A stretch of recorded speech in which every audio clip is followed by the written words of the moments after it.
Sound আর ছবি ঠিক আছে? হ্যাঁ ঠিক আছে। আচ্ছা আচ্ছা, 20 কোশ্চেনটা পাওনি না?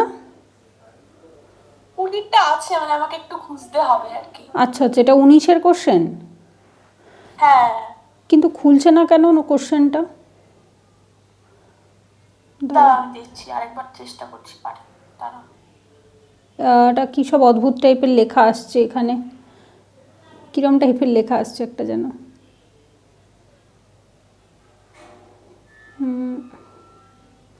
কিছু একটা ফরম্যাটের গন্ডগোল হয়েছে যার জন্য এরকম টাইপের লেখা আসছে।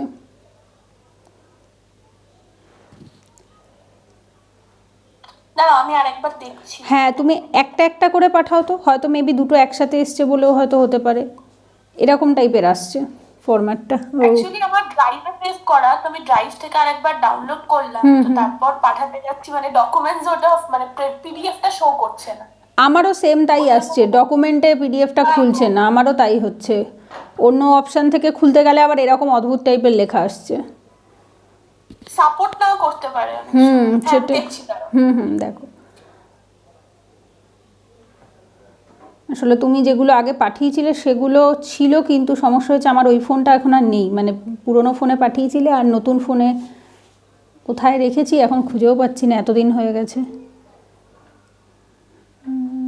আচ্ছা আপাতত কি স্ক্রিনশট পাঠালে হবে? হ্যাঁ হ্যাঁ হ্যাঁ, তুমি স্ক্রিনশট পাঠাও, তাহলেও হবে, অসুবিধা নেই, স্ক্রিনশট পাঠাও, পড়া গেলেই হলো, স্ক্রিনশট থেকেই পাঠাও। ঠিক আছে ঠিক আছে। ডাব্লিউবিসিএস এর প্রিভিয়াস ইয়ারের কোনো বই নেই যেরকম ইউপিএসসির আছে? দিদি আমি অ্যাকচুয়ালি খুঁজছিলাম, মানে এরকম এই অপশনালের তো কিছু আমি আপাতত আমিও অনেক দিন ধরেই খুঁজছি, যেরকম দেখছো। আমি হিস্ট্রির পেয়েছিলাম, যেরকম আমার ইতিহাস অপশনাল প্রথম দিকে যখন ছিল তখন সেই সময় আমি দেখেছিলাম ইতিহাস অপশনালের প্রিভিয়াস ইয়ারের বই হয়, কিন্তু আমি অ্যানথ্রোপোলজির কখনো পাইনি খুঁজে। একটা প্রিভিয়াস ইয়ারের, মানে ডাব্লিউবিসিএস এরটা আমিও দেখিনি। হ্যাঁ, একটা ডাব্লিউবিসিএস এর একটা প্রিভিয়াস ইয়ার কোশ্চেন থাকলে সুবিধা। ইউপিএসসির গুলো সবই মোটামুটি আমাদের কভার হয়ে গেছে, যেহেতু এই ভাসমে স্যারের বইটাতে ইউপিএসসি সব প্রিভিয়াস ইয়ারই দিয়ে দেয়, কিন্তু ডাব্লিউবিসিএস এরটা তো এখন অবধি আমি খুব একটা পাইনি, ওইটাই হয়েছে সমস্যা। ঠিক আছে, দেখি পাঠাও, আমি ওই ছবি থেকেই আজকে মোটামুটি আলোচনা করি।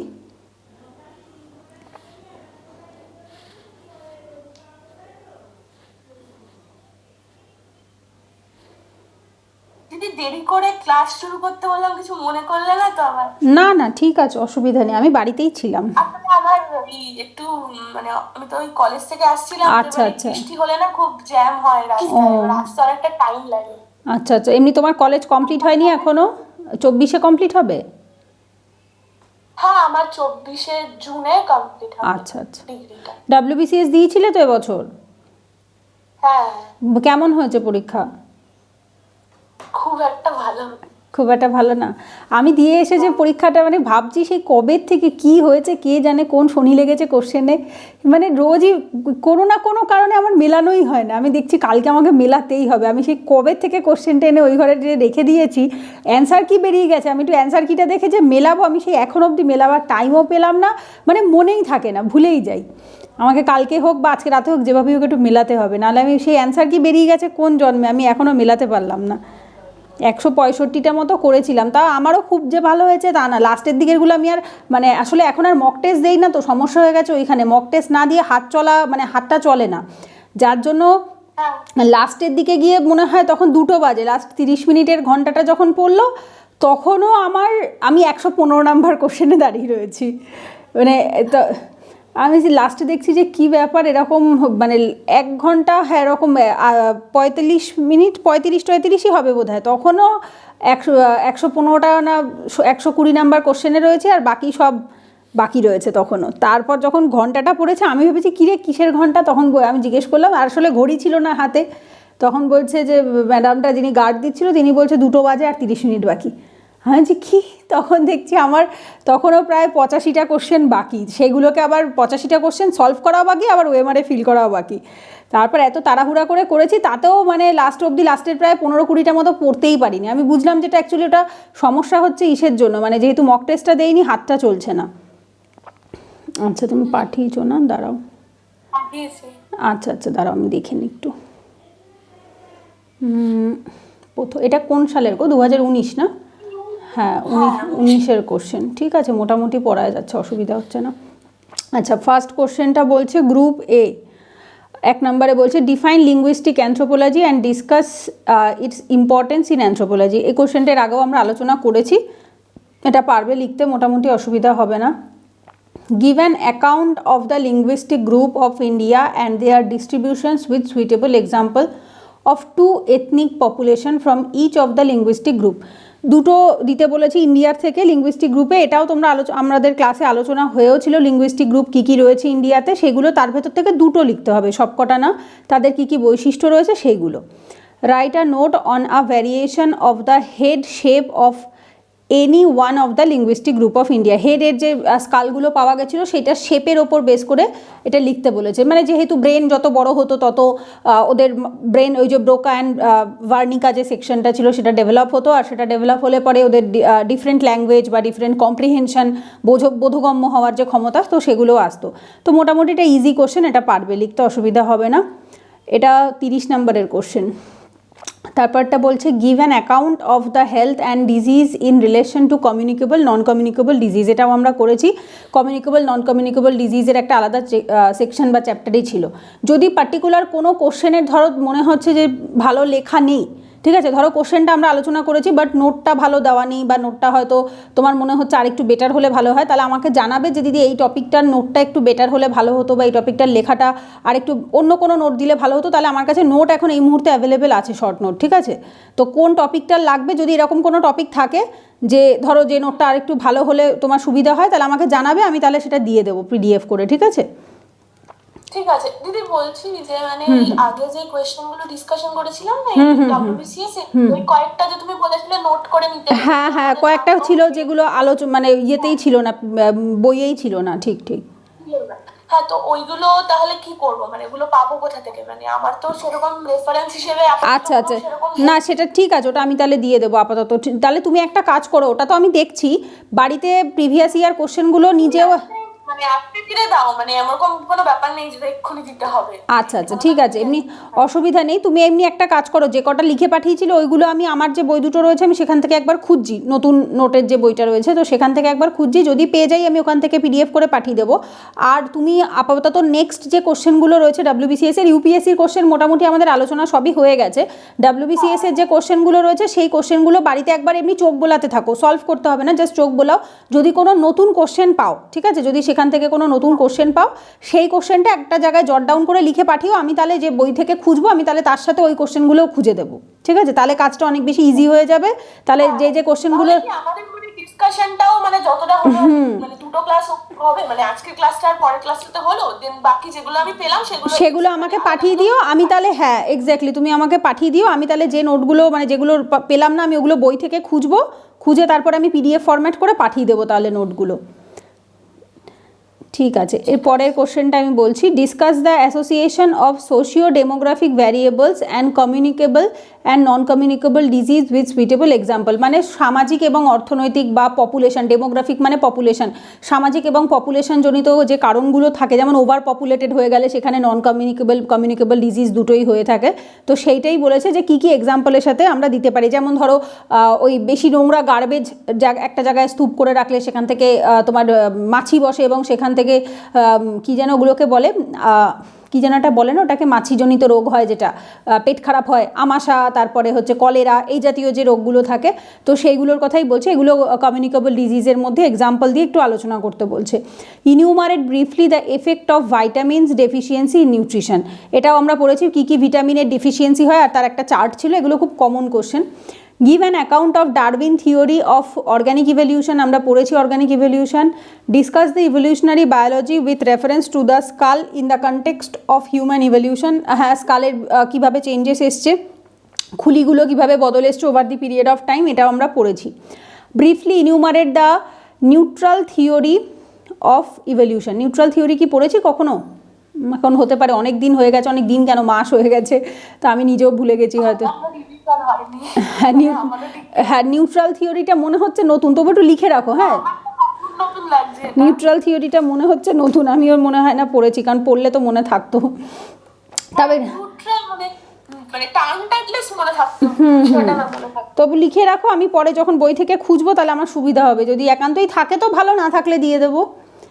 আচ্ছা, পরের 4 নম্বরের কোশ্চেনটা বলছে, এটা বোধহয় হ্যাঁ এটা 3 নাম্বার গেল। 4 নম্বরে বলছে enumerate the relationship of marriage and kinship, এটা আমরা করেছি। Discuss interest and incest and consanguinity in relation, হ্যাঁ ইনসেক্ট ট্যাবুও করেছি, কনস্যাঙ্গুইটি করেছি। In kinship system, give an account of possibility of genetic disorder in consanguinity, হ্যাঁ এটাও আমরা পড়েছি। এর ফলে কী কী জেনেটিক ডিসঅর্ডারগুলো হয় ওই একই ফ্যামিলির মধ্যে বিয়ে হলে পরে ভাই বোনের থেকে বাচ্চা হলে, তো সেইগুলোও বলছে এখানে। তো এটা মোটামুটি এখান থেকে পারার মতোই কোশ্চেন দিয়েছে। 3 নাম্বারটা যদি বাদ দাও, যে কোনো 3টে লিখতে বলেছে। 3 নাম্বারের ওই নিউট্রাল থিওরিটা বাদ দিলে, লাস্টের ওই 10 নাম্বার বাদ দিলে মোটামুটি 1, 2, 4টা ইজি আছে, 1, 2, 4টা লেখার মতো। যাই হোক, যার কোশ্চেন সে 1, 2, 3 লিখেছে দেখছি। গ্রুপ বিতে বলছে 5 নাম্বার, এখান থেকেও 3টে লিখতে হবে। 5 নাম্বারের কোশ্চেনটা বলছে compare and contrast between the power and authority, discuss the characteristics of state society, ও আচ্ছা পলিটিক্যাল অ্যান্থ্রোপোলজির ওপর কোশ্চেনটা। Give an account of the post independence socio political movement of tribal population. এই কোশ্চেনটা একটুখানি লিখে রাখো, হ্যাঁ এটা আমার পোস্ট ইন্ডিপেন্ডেন্স, স্বাধীনতার পরে সোশিও পলিটিক্যাল মুভমেন্ট যেটা ট্রাইবাল পপুলেশনদের, এটা আমার মনে হয় না খুব ডিটেলে আমরা করেছি বলে, করেছি কি আমার তো মনে পড়ে না। অফ দ্য ট্রাইবাল পপুলেশন, এটা 1 সেকেন্ড দাঁড়াও, কত না এটা কি পেপার, আচ্ছা এটা পেপার 1 পড়িনি, হ্যাঁ পেপার 1 তো। আরেকবার একটু বলো তো কোশ্চেন নাম্বারটা। কোশ্চেন হচ্ছে group B 5 number question, 2019 paper 1 group B 5 number question. But এই কোশ্চেনটা গ্রুপ মানে এটা পেপার 2 এর মতো লাগছে না, give an account of the post independence ট্রাইবালের মানে রিলেটেড হয়ে যাচ্ছে, socio political of tribal population, আমিও তো সেটাই দেখছি। মানে এটা actually post independence socio political movement. এটা তো 19-এর কোশ্চেন, তখন কি আবার এরকম মিক্স টিক্স আসতো নাকি, মানে বোঝা মুশকিল লাগে। সেটাও ঠিক, অ্যাকচুয়ালি WBCS এর সিলেবাসে আমি আসলে কখনো অ্যানথ্রোপোলজি অপশনাল নিয়ে পরীক্ষা দিইনি, আমি যার জন্য জানি না। আমি হিস্ট্রি অপশনাল নিয়েই 2বার দিয়েছিলাম, তো যার জন্য অ্যানথ্রোপোলজি অপশনালে তার আগে কেমন কোশ্চেন আসতো, আর যেহেতু কোনো বই নেই ওই জন্য আমার খুব একটা WBCS এরটাতে আইডিয়া নেই। তবু যাই হোক, এটা দেখে মনে হচ্ছে পেপার 2 এর কোশ্চেন, মানে ইন্ডিয়ার পয়েন্ট অফ ভিউটাই জানতে চেয়েছি। ইন্ডিয়াতে স্বাধীনতার পরে কী কী সোশিও পলিটিক্যাল মুভমেন্ট হয়েছে ট্রাইবাল পপুলেশনদের নিয়ে, সেটা জানতে চেয়েছে। তো যাই হোক, এই কোশ্চেনটা আমরা রেডি করব, তাতে কোনো অসুবিধা নেই। 6 number define growth and development with suitable example, হ্যাঁ আমরা করেছি growth development. Enumerate different methodologies of growth study with their merit and demerit, হ্যাঁ গ্রোথ স্টাডি করেছি। Discuss the different factors affecting growth with suitable examples, হ্যাঁ কী কী কারণে growth আটকায় সেটাও পড়েছি মোটামুটি। তবে এই কোশ্চেন দুটো একটু মানে ঘটো আর কি, অ্যানথ্রোপোলজিক্যাল পয়েন্ট অফ ভিউটা কম। 5 আর 6 নাম্বার কোশ্চেনটাতে দেখো পাওয়ার, অথরিটি, গ্রোথ, ডেভেলপমেন্ট, লাইক মনে হচ্ছে 5 নাম্বার কোশ্চেনটা পলিটির কোশ্চেন, 6 নাম্বার কোশ্চেনটা ইকোনমির কোশ্চেন, এরকম টাইপের একটা লাগছে। মানে খুব একটা আন্ডারস্ট্যান্ডিং দিয়েও কেউ না জানলে লিখতে পারে, হ্যাঁ মানে খুব ডিপ কোশ্চেন নয় আর কি। 7 নাম্বারটা ডিফাইন নিওলিথিক, হ্যাঁ এটা easy question. Define Neolithic, which were the most relevant Neolithic changes, হ্যাঁ এটাও করেছি। ব্রিফলি ডিসকাস অ্যাবাউট দ্য, এটাও হিস্টোরিক্যাল একটা question, Neolithic culture in India. দেখো ফার্স্ট কোশ্চেনটা পলিটি রিলেটেড, পরেরটা ইকোনমি, তারপরেরটা history related. Define jajmani system, আমরা করেছি jajmani system. Enumerate briefly the theory of the origin of the caste system পড়েছি। State the salient features of caste system in India, হ্যাঁ এগুলো করেছি। কাস্ট সিস্টেমের কী কী বৈশিষ্ট্য, হ্যাঁ লাস্টের দুটো সোজা, 7 আর 8 সোজা, 7, 8টাই করার মতো দেখছি। আচ্ছা তারপরে হ্যাঁ সে ওইটাই করেছে দেখলাম। তারপরে একটা কোশ্চেন দিয়েছে রাইট শর্ট অন এনি 2, আচ্ছা দাঁড়াও 1 সেকেন্ড, আগেরটার থেকে বলেছিল এনি 3, তাই না? গ্রুপ বি থেকেও তো যে কোনো 3টে, তার মানে 2টো লিখলে তো হবে না, আরও একটা লিখতে হবে। দাঁড়াও নাম্বারের হিসেবটা খুব গন্ডগোল লাগছে। 30, 30, হ্যাঁ 3, 30, 90, তারপরেরটা তো 3, 30, 90, 90, 90, 180 আরও, আর লাস্টের দিক দিয়ে গিয়ে আবার 20 নাম্বার দিয়েছে না গ্রুপ সিতে, হ্যাঁ 20 নাম্বার দিয়েছে, এর ভেতর থেকে আবার 2টো লিখতে দিয়েছে। জেনোলজি, পেডিগ্রি, হ্যাঁ আমরা করেছি, বাট খুব ভালোভাবে নয়। পেডিগ্রিটা আমি নোট দিয়েছিলাম, বাট অতটা ইয়েতে ভালো নেই আর কি, ওই ভাসমে স্যারের বইয়ে অত ভালো নেই, শূন্য আইএসের নোটটাতে বেটার ছিল। কুলারিং আমরা করেছি, কুলারিংটাই বেশি কমন, ওটাই লেখা যাবে। টেস্টিং অফ হাইপোথিসিস, এটার থেকেও রিলিজিয়ান ম্যাজিক, হ্যাঁ ওই আমরাও ওটাই লিখবো, বি আর ডিটাই বেশি সোজা। কুলারিং, রিলিজিয়ান অ্যান্ড ম্যাজিক, এই দুটোই বেশি সোজা। আচ্ছা এগুলো কমন আছে মোটামুটি। এরপরেরটা এটা কত, পেপার 2 না, অ্যানথ্রোপোলজি 2019 পেপার 2। 1 নাম্বার কোশ্চেন বলছো হোয়াট ইজ এথনো আর্কিওলজি, আমরা করেছি। What is the difference between ethno archaeology and ethnographic analogy করেছি, এটা আমরা এথনোগ্রাফিক এথনোলজি করেছি, বাট হ্যাঁ এইটা হ্যাঁ, পরে যেটা বলছে অ্যানালজিটা কি, এটা টিচার? অ্যানালজিটা তো মানে সাদৃশ্য, কিন্তু এথনোলজিক অ্যানালজিটা আমার মনে হয় একটু লিখে রাখো তো টপিকটা, আমার তাহলে একবার খুঁজতে সুবিধা হয়। এথনোলজিক অ্যানালজি, এটা একটু নতুন নতুন লাগছে আমার। আচ্ছা পেপার 1 থেকে কোনটা কোনটা লিখবো বললে আরেকবার বলবে একটু? পেপার 1 থেকে লিখবে, পেপার 1-এর ফার্স্টে হ্যাঁ একটা নিউট্রাল থিওরি ছিল যেটা, ওইটা লিখবে। আর ওই যে socio political movement of tribal population after independence বা post independence socio political movement of the tribal population, এইটা লিখবে। আর তো সেরকম দেখছি না। পেডিগ্রিটা কি আমি দিয়েছিলাম একটু মনে করে বলো তো? পেডিগ্রি পড়িয়েছি আমার মনে আছে, বাট এক্সট্রা নোটটা কি দিয়েছি? অথবা আমাকে একটু নোট কিন্তু তারপর মানে দাওনি সেইভাবে, আমরা তো ওই ইয়েটাই পড়েছিলাম, এই বাসমে স্যারের যেটুকু দেওয়া আছে, তাই তো? ঠিক আছে, তাহলে পেডিগ্রিটা একটু লিখে রাখো, আমি একটু এক্সট্রা যে নোটগুলো আছে ওইগুলো আমি একটু দিয়ে দেবো, পেডিগ্রি। তারপর ইসের ফিজিক্যালের নোটটা একটুখানি ইনকমপ্লিট ছিল মনে হয়, ওই ফিজিক্যালের নোটের জায়গাটা আমি আর একবার একটুখানি ভালো করে শুনি আইএসের বইয়ে যেখানে আছে ওখান থেকে দিয়ে দেবো। ওখানে অনেকটি ইন ডিটেল লিখে দিয়েছে ওরা অনেক এক্সট্রা টপিক কভার করেছে। আচ্ছা এরপরে বলছে, আচ্ছা এইটাও একটু লেখো পেপার 2 থেকে, এথনোগ্রাফিক অ্যানালজি মানে সাদৃশ্য, আমার মনে হয় ওটাই বলতে চেয়েছে যে এথনোগ্রাফি থেকে এথনো আর্কিওলজি থেকে যে ডেটাগুলো পাওয়া যায় মানে এক্সকাভেট করে, সেইগুলোকে কোনটার সাথে কোনটার কতটা মিল রয়েছে সেইটাই মনে হয় এথনোগ্রাফিক অ্যানালজি। যাই হোক তবু লিখে রাখো, একটু খুঁজতে সুবিধা হবে, ওরকম কিছুই বলতে চেয়েছে। Discuss the ethno archaeological studies in India with special reference to megalithic burials and mortuary practice in India. হ্যাঁ এটা আমরা করেছি, ওই মেগালিথিক কালচার অফ ইন্ডিয়া বলে যে সেকশনসটা ছিল দক্ষিণ ভারতের সঙ্গম পিরিয়ডের, ওইখানের এক্সাম্পলগুলোই ছিল, ওই বিউরিয়ালসগুলো বিশাল বড় বড় পাথর দিয়ে তৈরি ছিল সেইগুলোই। আচ্ছা 2 নম্বরেরটা বলছে is Ramapithecus a hominin, who discovered Ramapithecus, what are the characteristic features of Ramapithecus. এটা আমরা টোটালটাই করেছি, রামাপিথিকাস শিবাপিথিকাস ভালোভাবেই করেছিলাম। B who discovered Narmada man, এটাও ইজি পারবো, Narmada man. Who are the major characteristic features of Narmada man, এটাও আমরা করেছিলাম। State briefly about significance of Narmada man in human evaluation, এটা ইজি আছে এই কোশ্চেনটা, মানে 2 নম্বর কোশ্চেনটা অ্যাটেম্প্ট করার মতো।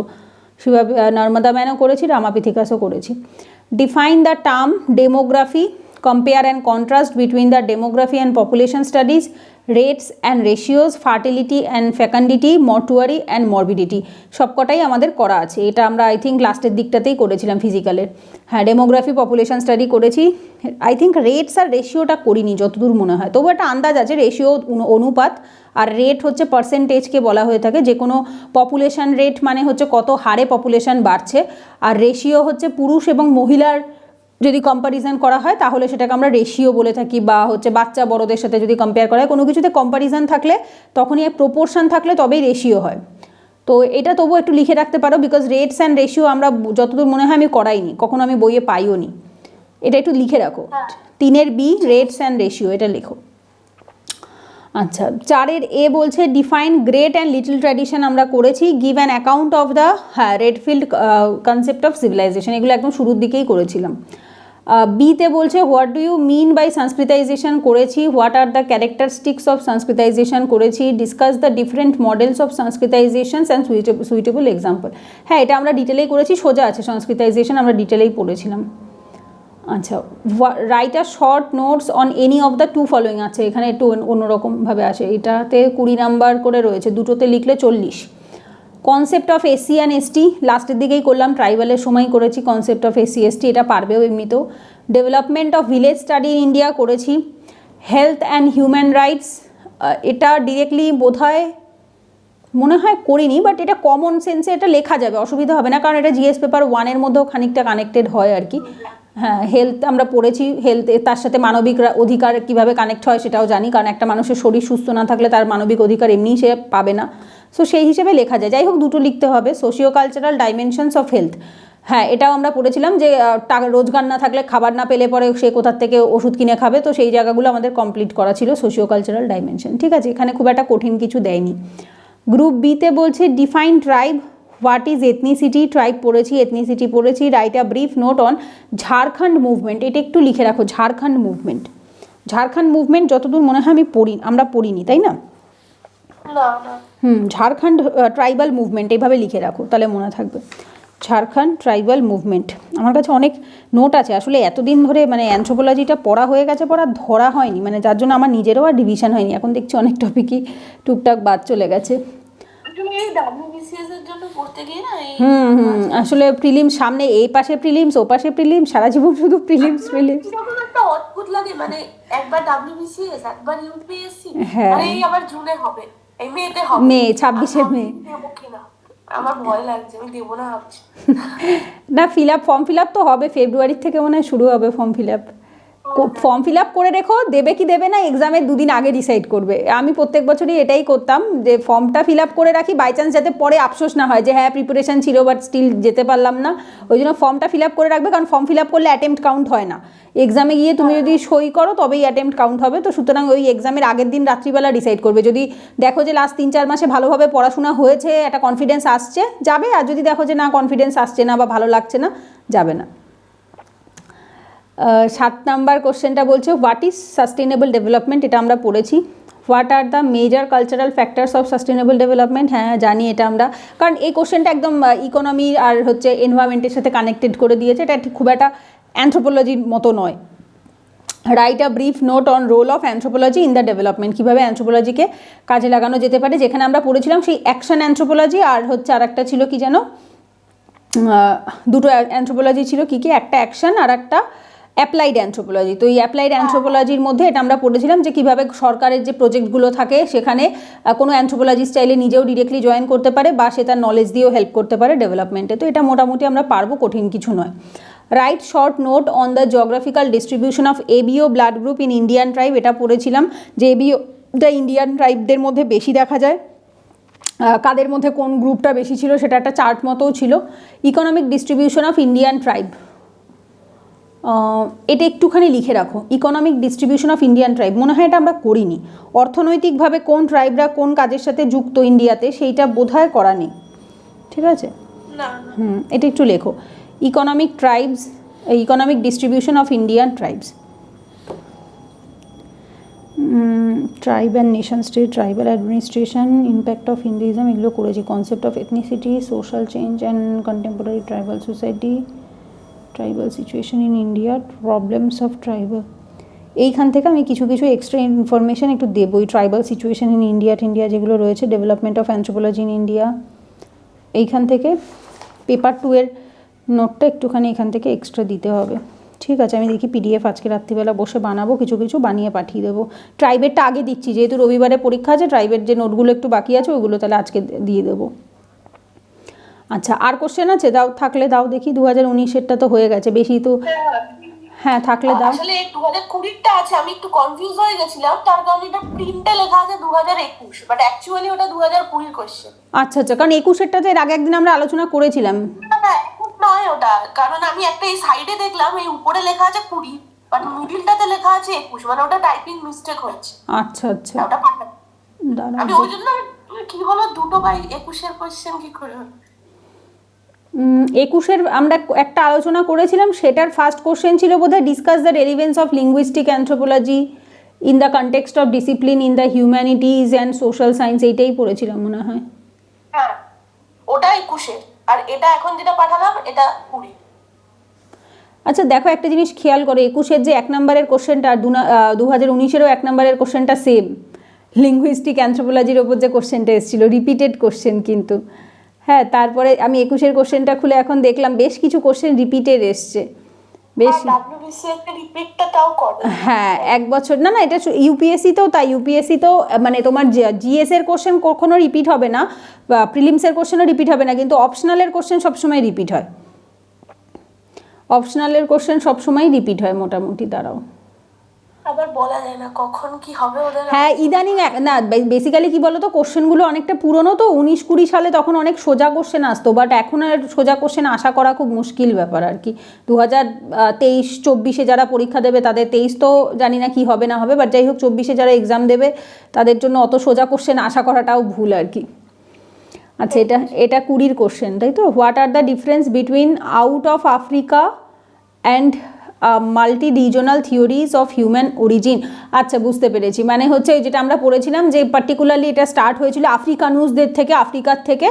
এটা হচ্ছে between out of Africa and multi regional theories, মানে যারা যারা মনে করে যে হিউম্যান ইভলিউশন আফ্রিকার থেকে শুরু হয়েছে সেই রকম অ্যানথ্রোপোলজিস্ট, এবং মাল্টি রিজনাল থিওরি, আর যারা যারা বিশ্বাস করে যে সেই কি যেন ছিল ওটাকে বলা হয়ে থাকে, বাংলা মানে হচ্ছে বিচ্ছুরণ বা সামথিং কিছু একটা ছিল না থিওরিটার নাম, যেটা অনেকগুলো জায়গার থেকে স্টার্ট হয়েছে। কেউ মনে করতো ইউরোপ থেকে, কেউ মনে করতো ইন্ডিয়ান থেকে, কেউ মনে করতো আফ্রিকার থেকে। তো এটা আমরা পড়েছি, বাট কোশ্চেনটা একটু অন্য প্যাটার্নে দিয়েছে আর কিছু না, যেটা হচ্ছে এক একজন এক একটা মনে করে থাকতো কি যেন ছিল। এখন এতদিন হয়ে গেছে, দিন কেন মাস হয়ে গেছে, আমি ওই জন্য ভুলে গেছি। বাট এটা আমরা করেছিলাম যে কোথা থেকে হিউম্যান অরিজিন হয়েছে, সেই থিওরিগুলো ডিফারেন্ট যারা ইয়েরা ছিল, থিওরিস্ট ছিল, তারা এরকম বলেছিল। Discuss briefly with evidences multi regional continuity model of modern human origin. হ্যাঁ এটাও আমরা জানি, বর্তমানে ডিফারেন্ট জায়গাতে ডিফারেন্ট রেস দেখা যায়, মঙ্গলয়েড, ককাসয়েড, নিগ্রয়েড, এই যে আলাদা আলাদা দেখা যাচ্ছে, এবং যেগুলো আলাদা আলাদা জায়গা থেকে এসছে, এশিয়ার থেকে, আফ্রিকার থেকে, ইউরোপ থেকে, 3টে থিওরি রয়েছে। সো এই 3টে জায়গার ওপরে বেস করে মাল্টি রিজনাল কন্টিনিউইটি, যেটা বর্তমানেও কন্টিনিউ হচ্ছে, কারণ চায়নার লোকেদেরকে রেস ডিফারেন্ট, এশিয়ারটা ডিফারেন্ট, এশিয়ার যেরকম আমাদের যেটা আর কি ইন্ডিয়ার টাইপটা ডিফারেন্ট, আবার আফ্রিকার টাইপটা ডিফারেন্ট। তো এইটাই বলেছে যে বর্তমানে কন্টিনিউ হচ্ছে যে মডেলটা মডার্ন হিউম্যান অরিজিনের সাথে কানেক্ট করে কিনা, তো সেটাকে কানেক্ট করে আর কি লিখতে হবে। কোশ্চেনটা একটু ঘুরিয়ে দিয়েছে, বাট অ্যাকচুয়ালি পড়ার ভেতর থেকেই অ্যান্সারটা রয়েছে। বিতে বলছে write an essay on synthetic theory of evolution. হ্যাঁ আমরা করেছিলাম যখন ডারউইনের অর্গানিক থিওরি করেছিলাম, তার পরের টপিকটাই ছিল সিনথেটিক থিওরি। 2 নম্বরে বলছে হোয়াট ইজ ইনব্রিডিং। ইনব্রিডিংও করেছিলাম, ইন্টারব্রিডিং, ইনব্রিডিং মানে হচ্ছে যেটা একই ইসের ভেতর যে ব্রিডিংটা হয় সেম ক্যাটাগরির মধ্যে। What are difference between consanguinity and inbreeding. হ্যাঁ ইনব্রিডিং আর কনস্যাংগুইটির পার্থক্য করেছি। Calculate coefficient of inbreeding or of first cousin marriage. এটা যতদূর মনে হয় করেছিলাম। তবু একটু লিখে রাখো যদি ভুলে, মানে আমার খেয়াল পড়ছে না। Coefficient of inbreeding of first cousin marriage, এটা একটু লিখে রাখো। এটা কোএফিসিয়েন্টেরটা করেছি কিনা আমার ঠিক খেয়াল পড়ছে না। ফার্স্ট কাজিন ম্যারেজ করেছিলাম, তাদের ইনব্রিডিংটাও করেছিলাম, সেই ইগো ধরে, ইগোর সাথে কি সম্পর্ক, তার বাচ্চা কে হবে, তো সেটাই বোধহয় বলেছে। বাট তবু কোএফিসিয়েন্ট দিয়েছে, তো একবার লিখে রাখো, একটু দেখে নেবো যে অন্য কিছু নাকি। Discuss briefly Hardy Weinberg equilibrium with suitable example. হ্যাঁ এটা আমি এটা মক টেস্টেও দিয়েছিলাম, করেছো এটা। 3 নম্বরের এ ডিফাইন সোম্যাটোটাইপ। সোম্যাটোটাইপ হ্যাঁ আমরা পড়েছি। Discuss in brief Heath Carter method of somatotyping. এটা কি করেছি? হিথ কার্টার নামটা চেনা চেনা লাগছে, বাট সোম্যাটোটাইপিংয়ে হিথ কার্টারের ব্রিফ মেথড করা তো মনে হয় হয়নি। তবু একটু লিখে রাখো তো, আমি একবার চেক করে নেব। হিথ কার্টার মেথড মনে হয় তো করিনি না, নামটা একটু অন্যরকম লাগছে। হিথ কার্টার মেথড অফ সোম্যাটোটাইপিং, সোম্যাটোটাইপ করেছিলাম। কেন জানি না, নতুন লাগছে। হ্যাঁ এটা নতুন নতুন লাগছে, তো লিখে রাখো, ওই জন্যই বললাম যে বাই চান্স যদি না করে থাকি। হিথ কার্টার মেথড অফ সোম্যাটোটাইপিং, মানে মনে পড়ছে না, এই যে ডিফাইন যেটা দিয়েছে, ডিফাইন সোম্যাটোটাইপ। আচ্ছা তাহলে তুমি লিখে রাখো, ডিফাইন সোম্যাটোটাইপ থেকেই লেখো, তাহলে আমি সেই বুঝেই খুঁজবো। সোম্যাটোটাইপ আমি পড়ে, সোম্যাটোটাইপ আমি পড়েছি, এবার সেটা সায়েন্সে পড়েছি না অ্যানথ্রোপোলজিতে পড়েছি সেটা মনে পড়ছে না। সোম্যাটোটাইপ আমি পড়েছি, কিন্তু কিসে পড়েছি সেটা মনে নেই। যাই হোক তবু একবার খুঁজে দেখবো। সোম্যাটোটাইপ, তাই না? সোম্যাটোটাইপ থাক, লেখা থাক, আমি খুঁজে নেব, কারণ এখন দেখতেও পাচ্ছি না এত টপিকের মধ্যে। আচ্ছা তারপরেরটা বলছে হোয়াট ইজ বিএমআই। হ্যাঁ বিএমআই আমরা তো এমনি করেছি, বাট অ্যানথ্রোপোলজিতে করেছি কিনা তা জানি না। বিএমআই তো এমনি জানি, বাট অ্যানথ্রোপোলজিতে কি করেছি? Write down recent classification of nutritional status by WHO on the basis of BMI, critically evaluate. এটা কি মানে কোনো কারণে মানে কারেন্ট রিলেটেড কোনো কোয়েশ্চেন দিয়ে দিচ্ছে? যতদূর মনে হচ্ছে সেটাই সায়েন্সের সাথে কানেক্টেড। তো এই দেখো রিসেন্ট স্টাডিও বলেছে, যেটা রিসেন্টলি কারেন্ট অ্যাফেয়ার্সে ছিল, write down the recent classification of nutritional status by WHO on the basis of BMI। Recently BMI এর ওপরে WHO কোনো রিপোর্ট পাবলিশ করেছিল, সেইটার ওপরেই দিয়েছে। Critically evaluate use of WHO classification in Indian context. হ্যাঁ, এটা তুমি অ্যানথ্রোপোলজিতে স্ট্যাটিকে পাবে না, মানে WHO যেটা দিয়েছিল সেটা বর্তমানে ইন্ডিয়ার কনটেক্সটে কতটা রেলিভেন্ট সেটা ইভ্যালুয়েট করতে বলেছে। তো এটা পাশে কারেন্ট অ্যাফেয়ার্স লিখে রাখো, যে BMI রিলেটেড একটা কোশ্চেন এসেছিল কারেন্ট অ্যাফেয়ার্সের ওপরে। নর্মাল BMI তো সায়েন্সে আমরাও পড়েছি, কিন্তু বিষয়টা এখানে কিসের মনে হচ্ছে কোশ্চেন শুনে কারেন্ট অ্যাফেয়ার্সই হবে, এছাড়া তো আর কিছু দেখছি না। তারপরেরটাতে বলছে 4 A ডিফাইন গ্রোথ। গ্রোথ পড়েছি আমরা। What are the difference between growth and development. দেখো একটু আগে 2019-এর কোশ্চেনেও ছিল গ্রোথ আর ডেভেলপমেন্টের মধ্যে পার্থক্য। Right a brief note on different methods of growth study, এটাও ছিল। অলমোস্ট কোশ্চেন দুটো তিনটে বাদে বাদে রিপিট হচ্ছে। Right a short note on factors affecting human growth. হ্যাঁ, এটাও এসছে, হিউম্যান কোন কোন ফ্যাক্টরসগুলো হিউম্যান গ্রোথকে অ্যাফেক্ট করে। এই কিছুক্ষণ আগে 2019-এর কোশ্চেনে বললাম, আবার রিপিট হয়েছে 20-তে। গ্রুপ বিতে বলছে what are the difference between excavation, exploration and site survey. Excavation জানি খনন কার্যকে বলে, এক্সপ্লোরেশন কিছুকে এক্সপ্লোর করা, খোঁজা। তো ওটা সবসময় যে মাটির তলার থেকেই হবে দ্যাট ইজ নট, কি বলবো, সেটা নয়। এক্সকাভেশন অলওয়েজ মাটির তলার থেকে খনন কার্যের মাধ্যমেই আসে, গর্ত খুঁড়ে বা কিছু খুঁড়ে পাওয়া হয়। আর এক্সপ্লোর করা মানে হচ্ছে কিছুকে আবিষ্কার করা, যে কোনো কিছু হতে পারে, সেটা মাটির তলার থেকে হতে পারে, কিছু নিজের হাতে তৈরি হতে পারে, যেটা কিছু হতে পারে, কিছু নতুন কিছু তৈরি করাকে এক্সপ্লোর করা বলে। যাদের খুব ইয়ে থাকে আর কি, কৌতূহল থাকে, তারা এক্সপ্লোরেশন করে। সাইট সার্ভে, পার্টিকুলার একটা কোনো জায়গায় গেল, সাইটে গেল, যেমন ধরো হরপ্পা একটা সাইট, মহেঞ্জোদারো একটা সাইট, সেখানে গেল, গিয়ে সে সার্ভে কন্ডাক্ট করালো। সেটাতে তাকে মাটি খুঁড়তে হলে সে খুঁড়বে, তাকে লোকের ইন্টারভিউ নিতে হলে সে নেবে, বা অন্য কিছু করতে হলে সে করবে। সো এক্সকাভেশনের সার্কেলটা অনেক ছোট, এক্সপ্লোরেশনের সার্কেলটা অনেকটা বড়। আর site survey is kind of part of excavation বা এক্সপ্লোরেশন, কিন্তু একটু ডিফারেন্ট মেথডে হয়। যদিও এগুলো ডিরেক্টলি বইয়ে নেই, শূন্য আইএসের বইটাতেও আমি কখনো এরকম পাইনি, কারণ এগুলো ডিরেক্টলি কখনো সিলেবাসের মধ্যে এভাবে মেনশন থাকে না, এই টপিকগুলো যে এগুলো পড়ো। বাট এগুলো একটু নিজেকে ওই বুদ্ধি করে লিখতে হবে, যে এক্সকাভেশন এক্সাম্পল দিতে পারো, যেমন হরপ্পাকে এক্সকাভেট করেছে, মহেঞ্জোদারোকে এক্সকাভেট করেছে।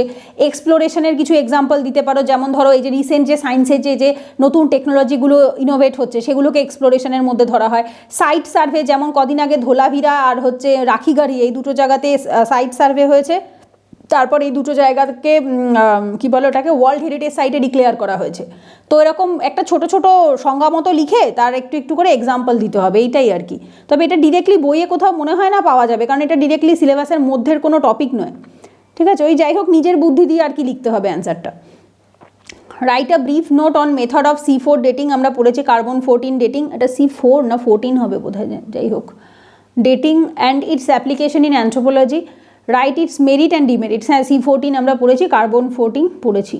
এটা 14ই মনে হচ্ছে নাকি, এটা কিছু 4 মনে হচ্ছে, বুঝতে পারছি না। C14 না 4, দেখে পড়ি লাগছে। হ্যাঁ, বাট অ্যাকচুয়ালি মনে হয় প্রিন্টিং মিস্টেক, কারণ C14 হয়, C4 তো হয় না। আচ্ছা, নিচেও আছে না কোশ্চেন, দাঁড়াও এক second. What is post structuralism. Structuralism আমরা পড়েছি, স্ট্রাকচারালিজমের পরে যারা আসে তাদেরকে পোস্ট স্ট্রাকচারালিজম বলে, মানে হচ্ছে যারা তার পরে দিকে এসে নতুন নতুন যে থিওরিগুলো দিয়েছিল স্ট্রাকচারালিজমের পরে, সেটার কথাই বলছে। তো ফাংশনালিজম আর স্ট্রাকচারালিজমের যে দুটো ভাগ ছিল ওইটার কথাই বলেছে, তারপরে যারা এসেছিল। What are the difference between post structuralism and post modernism theories in social science. হ্যাঁ, পোস্ট মডার্নিজমও আমরা পড়েছি, পোস্ট স্ট্রাকচারালিজমও পড়েছি। এই দুটোর মধ্যে পার্থক্যটা কোথায় সেটাই জানতে দিয়েছি, এটা থিওরি যে চ্যাপ্টারগুলো ছিল তার মধ্যে ছিল।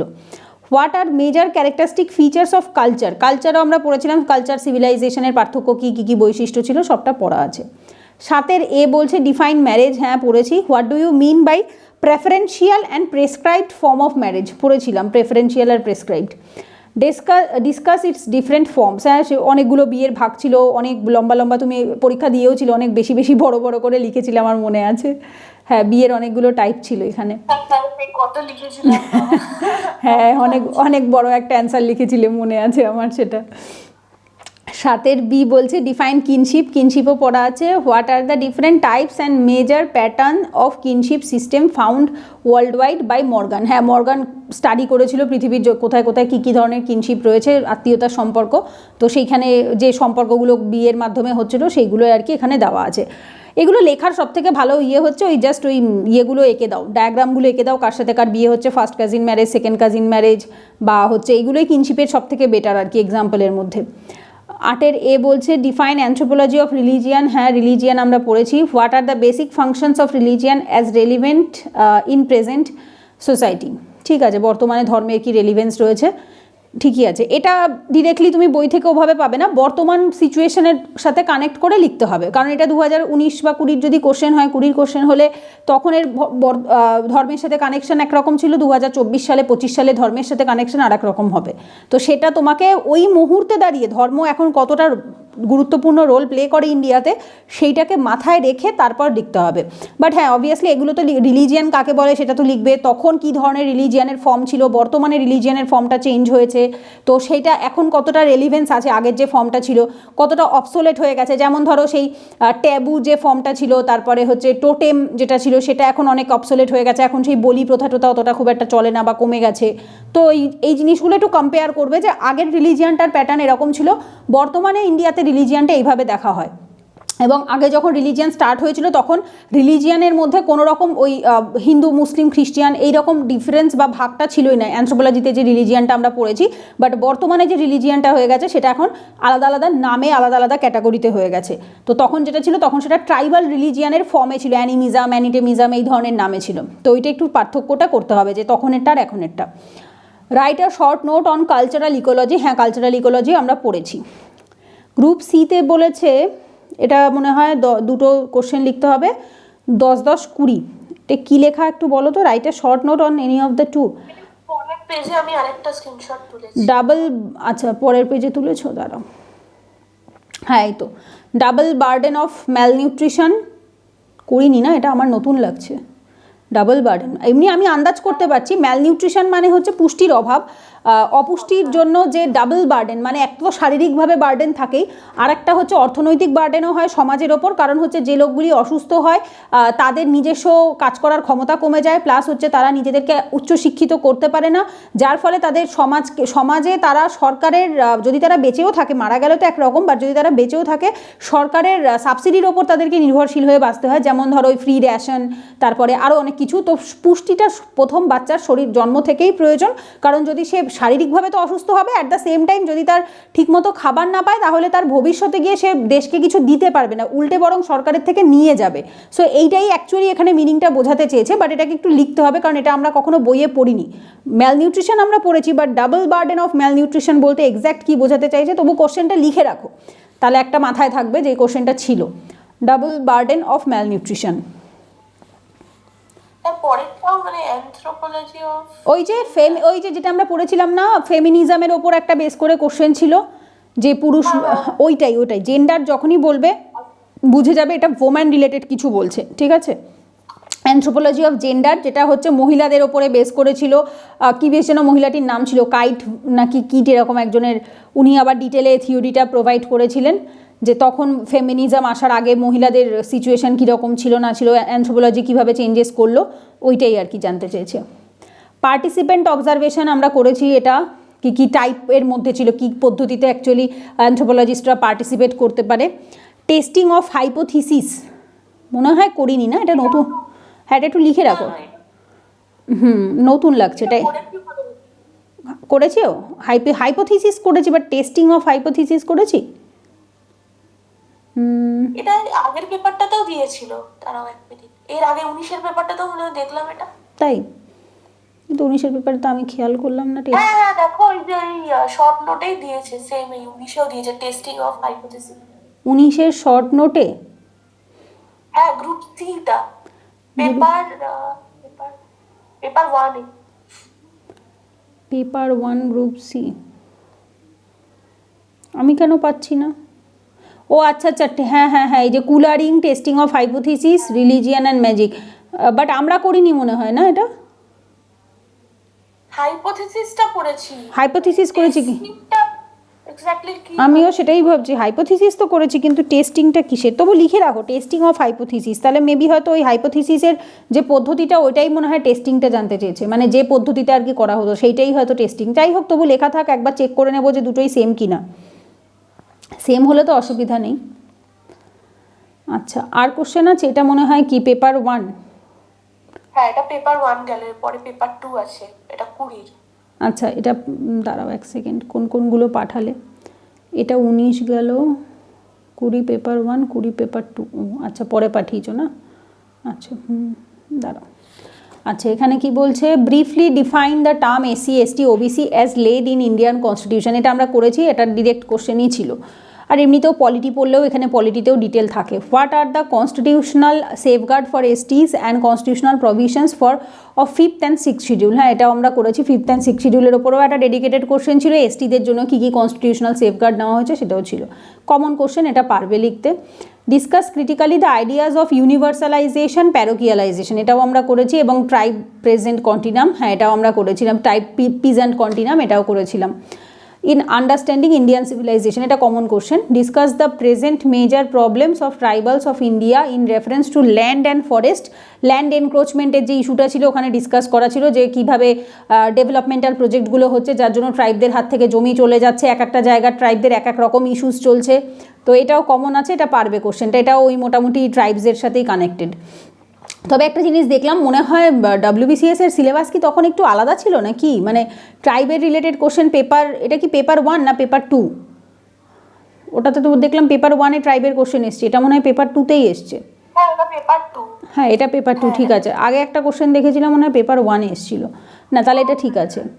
Define ethnicity, discuss the issues of ethnicity and tribal movement with special reference to the tribes of Central India. হ্যাঁ, এটাও আমরা করেছি, এথনিসিটি করেছি Central India, specially Madhya Pradesh, Jharkhand আর হচ্ছে ইসের কথা বলা হচ্ছে। তবু এখানে ট্রাইব আমরা কিছু করে ইসের জায়গার বেসিসে করেছিলাম, তবে পার্টিকুলার কোন ট্রাইবের কী কী ইস্যুস সেটা মনে হয় করা হয়নি, যতদূর মনে হয়। দেখো তো একবার, আমার যতদূর মনে পড়ছে পার্টিকুলার কোন ট্রাইবের কী কী সমস্যা সেগুলো বোধহয় দেওয়া নেই।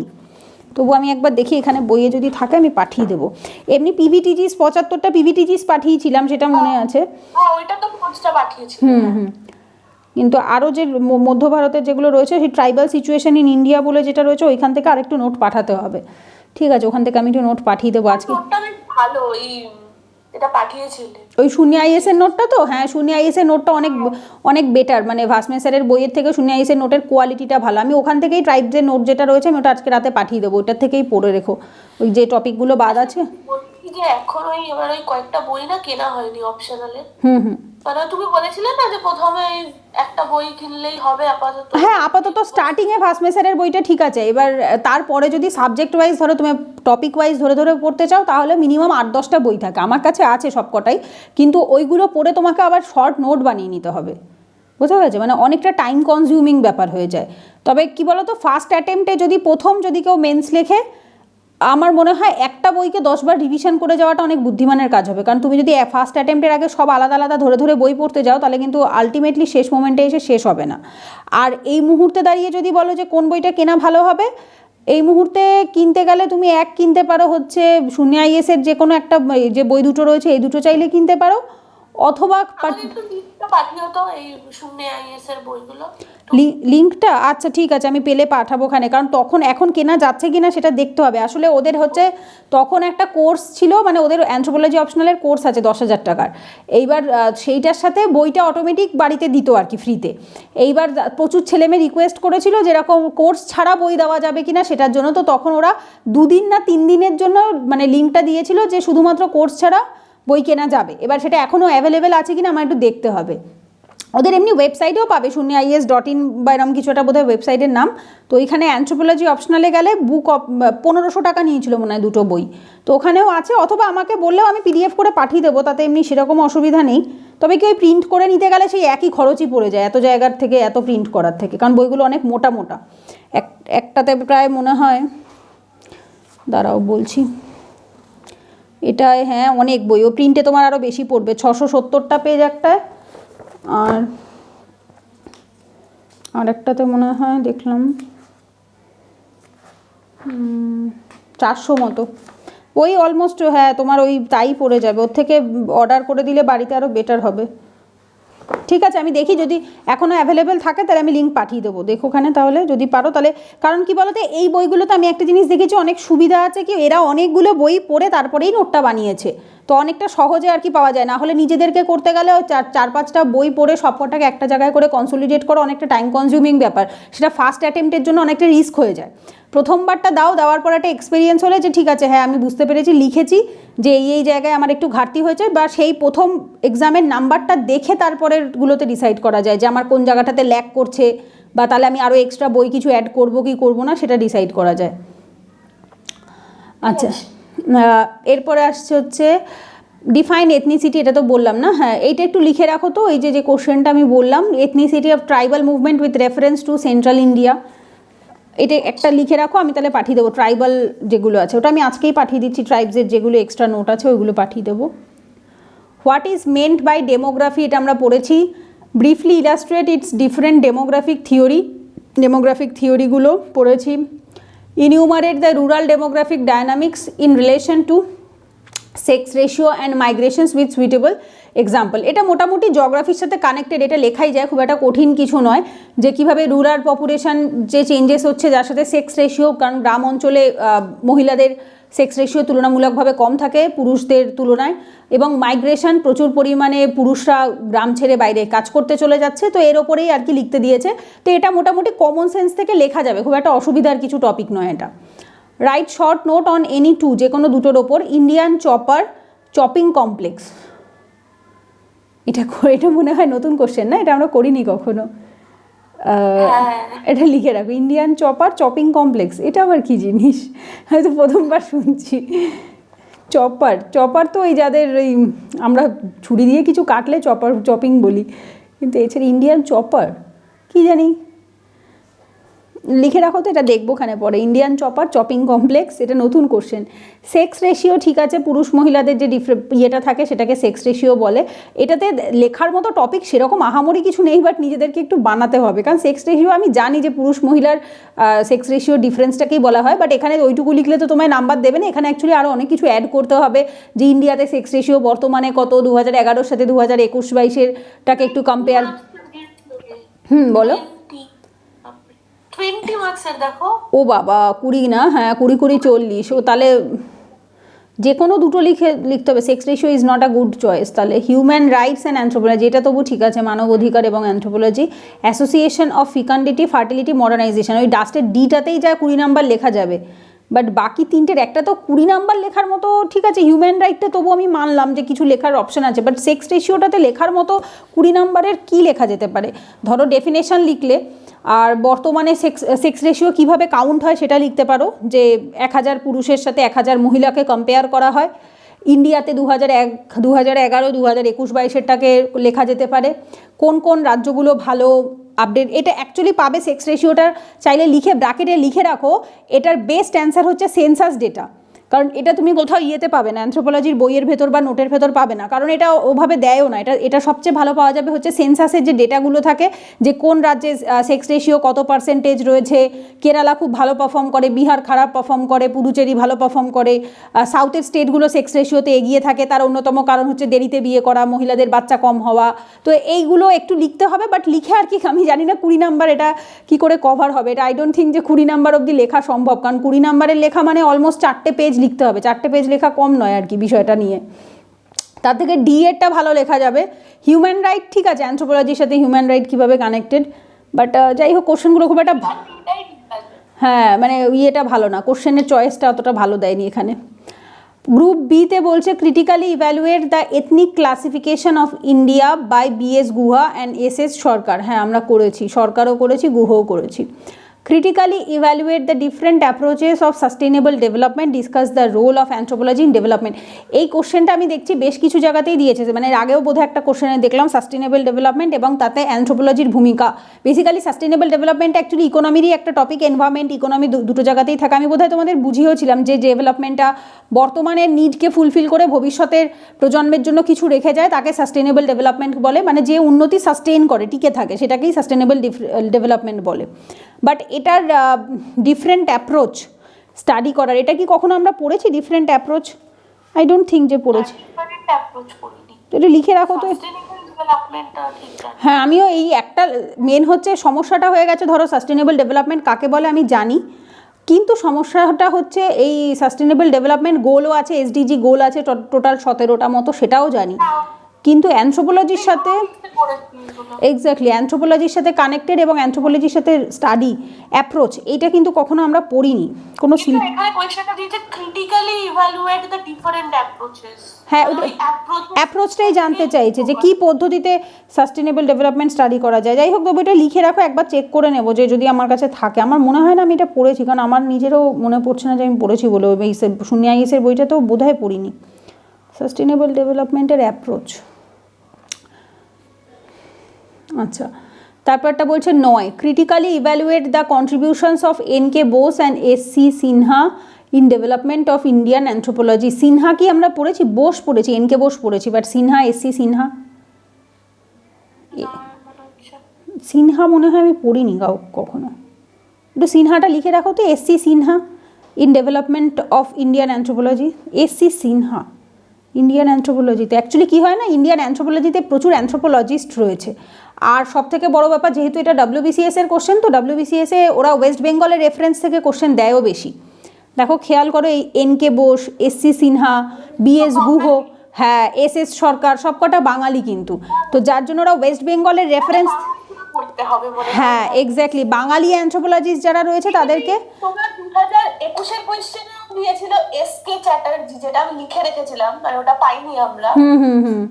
অ্যাকচুয়ালি এখানে দেখলাম ওয়েস্ট বেঙ্গলের আলাদা, কারণ দেখবে সিলেবাসেও একটা জায়গা আছে with special reference two West Bengal anthropology, এরকম একটা জায়গায় রয়েছে। যেমন ওয়েস্ট বেঙ্গল জিওগ্রাফি থাকে না, তো সেই রকম ওয়েস্ট বেঙ্গল অ্যানথ্রোপোলজিটাও একটা স্পেশাল রেফারেন্স এরা দেয়, এবং লাস্টের দিকে মোটামুটি 50 নাম্বার মতো ওরা ওয়েস্ট বেঙ্গল অ্যানথ্রোপোলজির থেকে জিজ্ঞাসা করবেই। কিন্তু ওইটাই আর কি, ওয়েস্ট বেঙ্গল অ্যানথ্রোপোলজির ওপর আলাদা কোনো বই হয় কি না সেটা একটু খুঁজতে হবে, কারণ এখানে বেশ কিছু নাম আছে যেগুলো শুনি আইএসের বইয়ে বা ভাসমে স্যারের বইয়ে বা ইউপিএসসি রিলেটেড বইয়ে নেই। তার কারণ হচ্ছে ওরা ইউপিএসসির পয়েন্ট অফ ভিউ থেকে অল ওভার ইন্ডিয়াকে ফোকাস করছে, এরা WBCS-এর পয়েন্ট অফ ভিউ থেকে ওয়েস্ট বেঙ্গলের অ্যানথ্রোপোলজিস্টদের ওপর ফোকাস করছে। তো যার জন্য মার্কেটে গিয়ে একটু খোঁজ নিতে হবে যে এরকম ওয়েস্ট বেঙ্গল অ্যানথ্রোপোলজিস্টদের ওপর আলাদা কোনো বই হয় কি না। যদি থাকে তাহলে সেরকম একটা কোনো বই থেকে আর কি এই পার্টিকুলার যারা রয়েছে আর কি লোকগুলো, অ্যানথ্রোপোলজিস্টের যে নাম রয়েছে তাদের সম্পর্কে যে ডেটাগুলো, ওগুলো একটু মুখস্থ করতে হবে। কারণ প্রত্যেক বছরই কিন্তু দেখো 2-1 জন করে কোশ্চেনে আসছে, এবছরও যেরকম 2টো রয়েছে, এর আগেও একটা আমরা করেছি সেখানেও এসছে। এবং এমনভাবে দেবে যেটা তুমি চাইলেও, যেমন ধরো এন.কে. বোস জানি, বাট এস.সি. সিনহা না জানলে আমি কোশ্চেনটা অ্যাটেম্প্ট করতে পারবো না, কারণ আমার এখান থেকে নাম্বারটা কমে যাবে, ওটাই হয়েছে সমস্যা। আচ্ছা, এখানে কি কমপ্লিট এটা, নাকি আরও আছে পেজ? কমপ্লিট হয়ে গেছে। আচ্ছা আচ্ছা, তাহলে আমাদের কমপ্লিট হলো হচ্ছে 23-এরটা হলো, 21-এরটা হলো, 19 আর এই 20। 22-এর না, 23-এরটা হয়েছে, ইউপিএসসি 23 হয়েছে।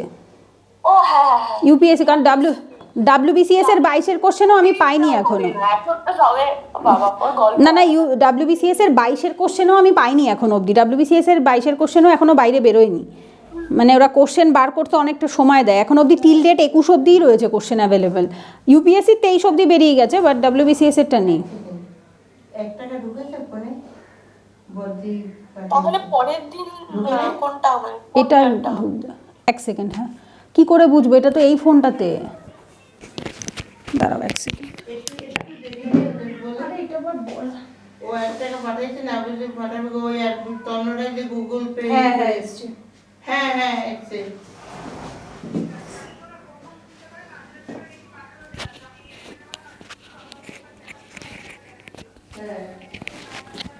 হ্যাঁ বলো, কি বলছিলে? হ্যাঁ বলছি, তাহলে পরের দিন কোন পেপারগুলো ডিসকাস করব? পরের দিনকে 1 সেকেন্ড দাঁড়াও। ইউপিএসসির কোশ্চেন মোটামুটি ডিসকাস হয়ে গেছে, তাহলে কি WBCS-এর গুলোই করাবো শুধু? হ্যাঁ মানে দেখো, ইউপিএসসি তো তোমার এই 23-এরটা আমরা করে নিয়েছি, হ্যাঁ, আর 22 অবধি ভাসমে স্যারের বইয়ে কভার ছিলই আর কি। ঠিক আছে, তাহলে আমরা ওই পেছনের যে কোশ্চেনগুলো আছে তাহলে সেগুলো করতে পারি। 19-এর আগে 18, 17 যে কোশ্চেনগুলো রয়েছে। আচ্ছা বলছি দিদি, ডাব্লিউবিসিএস এর ওই আমি যে তোমাকে পিডিএফটা পাঠিয়েছিলাম ওখানে তো অনেক ইয়ারেরই কোয়েশ্চেন আছে অলমোস্ট, আমি দেখলাম অলমোস্ট কতগুলো আছে ওখানে? আমার আসলে ওই ফোনটা এখন আর নেই, নতুন ফোন তো, ওই জন্য আমার কাছে আর পিডিএফগুলো খুঁজে পাচ্ছি না আমি, ওই কারণে, ওই জন্য তোমায় বললাম পাঠাতে। আচ্ছা তাহলে আমার কাছে যেগুলো আছে আমি সবগুলোই না হয় পাঠিয়ে দেবো। হ্যাঁ তুমি পাঠিও, তাহলে আমরা মোটামুটি এমনি, তবে বেশি পেছনেরগুলো করে খুব একটা লাভ হয় না, কারণ আগে না কোশ্চেন খুব ইজি আসতো, মানে এখন আর সেই এত ইজি আসার মতো দিন নেই আর কি। ওই কত অবধি আছে? 2007 থেকে আছে। হ্যাঁ ও যত মানে পেছনে যাবে তত কোশ্চেন খুব ইজি হতো, এখন যত দিন যাচ্ছে কোশ্চেন। মানে তুমি বলছো না যে একবার দেখে নিতে, হ্যাঁ হ্যাঁ ওইটাই আমি বলছি, জাস্ট একবার চোখ বুলিয়ে নাও, যদি কিছু এক্সট্রা কোশ্চেন থাকে, যে ধরো যে কোশ্চেনগুলো আমরা আলোচনা করি সেগুলো একটা জায়গায় জট ডাউন করে রাখলে সেইগুলো আলোচনা করলাম, এবং ওইগুলোর নোটটা তাহলে আমি খুঁজে দিতে পারবো, যে আমার বইয়ে যদি থাকে আমি তাহলে সেখান থেকে খুঁজে পিডিএফ করে তাহলে পাঠিয়ে দিতে পারবো। এমনি কালকে আমরা করছি 16, 17, 18 যে কোশ্চেনগুলো যেগুলো থাকবে সেগুলো আলোচনা করছি, আর যেগুলো ধরো বাকি রইলো সেগুলো তুমি তাহলে ওইটা করতে পারো, যে বাড়িতে একবার চোখ বুলিয়ে নিলে যে যে কোশ্চেনগুলো ধরো নেই আর কি ওখানে, বা আমরা করিনি কখনো, তো সেই কোশ্চেনগুলোর তাহলে আমি নোটটা খুঁজে তাহলে সেইগুলো পাঠিয়ে দিতে পারবো। ঠিক আছে, তাহলে ওটা কত সাল থেকে আমি স্টার্টটা করবো ওটাই জিজ্ঞেস করছি। মোটামুটি তাও ধরো লাস্ট 10 বছর করো মিনিমাম, মানে যে বছর পরীক্ষা দেবে সেই বছর থেকে 10 বছরের পেছনে 10 ইয়ার্স করলে মোটামুটি হয়ে যায়, তার চেয়ে বেশি লাগে না। 24 তো 24-এ যদি 14 সাল থেকে দেখতে পারো, কারণ 13-র আগে আমার যতদূর মনে হয় সিলেবাসই অন্য ছিল, সিলেবাসও বদলেছে, মানে সে ডাব্লিউবিসিএসেরও সিলেবাস চেঞ্জ হয়েছে, তার আগের সিলেবাস কী ছিল তাও আমি জানি না, কারণ ইউপিএসসি বা ডাব্লিউবিসিএস এগুলো সব বোধ হয়, ইউপিএসসি মনে হয় 2011-তে সিলেবাস বদলেছিল, আর এই ডাব্লিউবিসিএস মনে হয় 13-তে বা 12-তে মনে হয় সিলেবাস বদলেছিল, আর একবার 2006-এও বদলেছিল। তো এই জন্য একটু তুমি একবার চেক করে নিও তবু মোটামুটি, তাও আপাতত 10 থেকে দেখো, 10-11-র পর থেকে মোটামুটি ওই 20, কারণ এখন যেহেতু 21 অবধি আমাদের কাছে অ্যাভেলেবেল রয়েছে, 22-23 তো নেই, তো সেই হিসেবে তুমি 21 থেকে 11 এই হিসেবে 10 বছর মতো দেখে রাখো, ঠিক আছে, ওখান থেকে দেখো। আর এমনি কালকে আমরা মোটামুটি 16, 17, 18 যে কটা কোশ্চেন হবে আমরা আলোচনা তাহলে করে নেব। ঠিক আছে আচ্ছা, আর যেগুলো আজকে লিখেছো ওইগুলো তাহলে আমাকে পাঠিয়ে দিও, আর আমি দেখি রাত্রিবেলা ট্রাইবালের নলেজটা, নলেজ বলছি পিডিএফটা পাঠিয়ে দিচ্ছি, ঠিক আছে, ট্রাইবাল অ্যানথ্রোপোলজির যে পিডিএফগুলো এক্সট্রা রয়েছে ওইগুলো আমি পাঠিয়ে দিচ্ছি তাহলে। ঠিক আছে। আচ্ছা জানো দিদি, বলো। আমার কলেজ থেকে একজন এই বছর মানে 2023-এ হ্যাঁ ইউপিএসসির মেন্স ক্লিয়ার করেছে। বাহ, খুব ভালো, তো ইন্টারভিউ দিতে যাচ্ছে? হ্যাঁ মানে ইন্টারভিউ দিতে যাচ্ছে, মানে ভাবতে পারছো 2023-এর এই কঠিন পেপারে, মানে পার্সোনালি সেভাবে আমি চিনি না, তবে মানে ফেসবুকে আছে তাই আমি দেখেছি, কারণ মানে একজন ডাব্লিউবিসিএস অফিসার আছে আমার ফেসবুকে, ওনার কাছেই আর কি পড়ে, তো আমি একবার প্রোফাইলটা দেখছিলাম যে আমার কলেজে পড়ে, মানে আমার কলেজের একটু pass out, BTech pass out, আচ্ছা সে আর কি এই বছর ইন্টারভিউ দিতে যাবে। আচ্ছা আচ্ছা, বাহ খুব ভালো। ওই দিকেই থাকে, বারাসাতের দিকে থাকে। বারাসাতে? নাম কি, নাম জানো? নামটা আমি দেখছিলাম অভিনন্দন একটা। ছেলে একটা? হ্যাঁ হ্যাঁ ছেলে। আচ্ছা আচ্ছা, অভিনন্দন হতে পারে, এখন এই নামে একজনকে চিনতাম বহু বছর আগে অভিনন্দন নামে, এখন সে কিনা কে জানে। অনেক বছর আগে ফেসবুক করতাম যখন, এখন তো মানে লাস্ট 2019-এর পর আর ফেসবুক করিনি, তার আগে যখন ফেসবুক করতাম তখন অভিনন্দন বলে একজনকে চিনতাম বারাসাতেই। কিন্তু খুব একটা বড় না, মানে বয়সে খুব একটা বড় না, আমার থেকে 1 বছরের বড় হবে। আচ্ছা আচ্ছা, মানে পাস আউট কোন বছরে? তোমাদের থেকে মানে হয়তো 1 বছর সিনিয়র ছিল আর কি, ওই রকমই। আমার থেকে 1 বছরের সিনিয়র। আচ্ছা আচ্ছা, তাহলে তো বেশি না, ওই মনে হয় 23-24 বছর বয়স হবে তাহলে, ওরকম। 23-24 হবে না, আমারই 24। ও আচ্ছা, তা 25-25, আচ্ছা আচ্ছা। ও হ্যাঁ, তাহলে নিশ্চয়ই অনেক প্রিপারেশন হয়তো ঠিকঠাকভাবে আগে থাকতেই নিচ্ছিল, সে তো না নিলে তো আর হঠাৎ করে এরমভাবে পাশ করে যায় না। মানে যার কাছে পড়ে সে আর কি ডাব্লিউবিসিএস অফিসার। আচ্ছা আচ্ছা, ওকে, নাম কি ওনার অফিসারের যার কাছে পড়ে? ওনার নাম কিছু একটা বাবান স্যার সামথিং, মানে এরকম শুনেছিলাম। আমিও নামটা মনে হয় শুনেছি খুব একটা, আমার যতদূর মনে পড়ছে। ইউটিউব চ্যানেল আছে কি ওনার? হ্যাঁ আমারও সেরকমই মনে হচ্ছে, কিছু একটা এরকম ইউটিউব চ্যানেল আছে একদম ওনার নামের পেছনে, আমি দেখেছিলাম একদিন, কি বেশ যেন রকি বা এরকম সামথিং কিছু একটা নাম হবে, কি বাবান লেখা ছিল একটা ইউটিউব চ্যানেলের নামে, হতে পারে, খেয়াল নেই এখন আমার ঠিক। বাহ, খুব ভালো, পাশ করলে তো খুব ভালো। বাংলা মানে দেখে যেটা মনে হয় মানে খুব ইয়াং এজে, তো মানে ফার্স্ট বা সেকেন্ড অ্যাটেম্পটই হবে, খুব বেশি বছর ধরে না না, সে তো স্বাভাবিক, 25 বছর হলে নিশ্চয়ই দুটো অ্যাটেম্প্ট, 2-3টের বেশি অ্যাটেম্প্ট এমনিও হতে পারে না কারোরই। হ্যাঁ সেটাই। বাহ, পাশ করলে তো ভালো দেখতেই পাবো আমরা একটু খবর টবরে। হ্যাঁ সেটাই, বাঙালি, তারপর আবার আমার কলেজ থেকে, কলেজের নামটাও একটু ইয়ে হবে। তোমার কলেজের নাম কি জানো? কোথায়, কোন কলেজ তোমার? আমার তো IIM কলকাতা। আচ্ছা আচ্ছা, ওই ইন্ডিয়ান ইনস্টিটিউট অফ ম্যানেজমেন্ট এটা? না না, institute of engineering and management, ওই আচ্ছা, সল্ট আচ্ছা। লেকে সেক্টর 5-এ। ও আচ্ছা আচ্ছা, বুঝতে পেরেছি। ও তোমার কি ওখান থেকেই বিটেক এমটেক দুটোই একই জায়গার থেকে? না, আমার বিটেক অন্য কলেজ থেকে, আমার এমটেক এখান থেকে, আচ্ছা আচ্ছা। এই IIM থেকে। তো এবার এই যে স্টুডেন্টটা মানে আর কি পাস করেছে, সে তার বিটেকই ওখান থেকে, মানে বিটেক ও ওখান থেকে, মানে বুঝেই যাচ্ছে সে খুবই ভালো স্টুডেন্ট। আচ্ছা আচ্ছা, মানে ওই কলেজে আর কি বিটেকে চান্স পাওয়াটাই মানে অনেক চাপের ব্যাপার আর। কারণ সত্যি কথা বলতে আমার এই কলেজে যাদবপুর ইউনিভার্সিটির পর সিট ফুল হয়। আচ্ছা আচ্ছা, ও বুঝতে পেরেছি। প্রাইভেটের মধ্যে one of the top college, হুম মানে আফটার যাদবপুর। তো সেই অনুযায়ী বোঝাই যাচ্ছে যে কত ভালো স্টুডেন্ট। হুম, তাহলে তো ভালো স্টুডেন্টই হবে সেখান থেকেই যদি বিটেক পাস করে থাকে, অবশ্যই।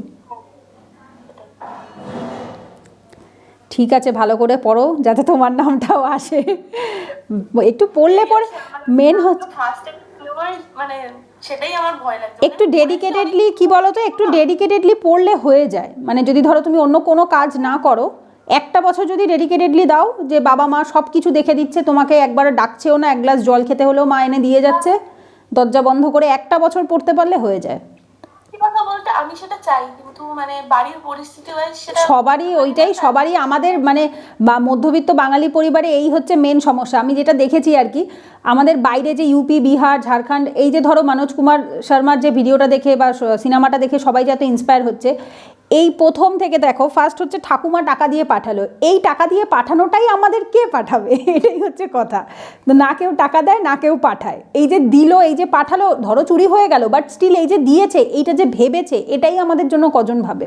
তারপর ধরো লাস্ট অ্যাটেম্পটে গৌরী ভাইয়া বললো তোমার সব দায়িত্ব আমি নিয়ে নিচ্ছি, তুমি শুধু পড়ো। এই কথাটাই আমাদের কে বলছে যে তোমাকে কোনো হেডেক দেবো না, বার্ডেন দেবো না, তুমি ডেডিকেটেড হয়ে পড়ো। তো আমরা তো পড়তে চাই, কিন্তু পরিস্থিতি, বাড়ির সমস্যা, বাড়ির লোকজন এরাই বোঝে না, বা এরাই সেই সুযোগটাই করে দেয় না, যার জন্য হয়ে ওঠে না। তো বাড়ির, আমি এই জন্য বারবার বলি যে বাড়ির লোকের সাপোর্টিভ হওয়াটা খুব ইম্পর্টেন্ট।